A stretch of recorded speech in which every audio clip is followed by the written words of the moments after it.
నమస్కారం ఘంటారావానికి స్వాగతం. ముందుగా ప్రధానాంశాలు. సాయి నామస్మరణతో మారుమోగిన ఆలయాలు, దేశవ్యాప్తంగా ఘనంగా గురు పౌర్ణమి వేడుకలు.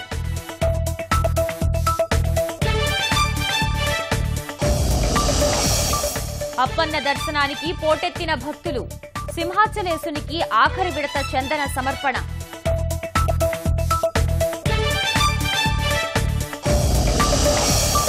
భారీగా పెరిగిన పోలవరం నిర్మాణ వ్యయం 48,000 కోట్లుగా అంచనా, 10 రోజుల్లో పూర్తి లెక్కలు.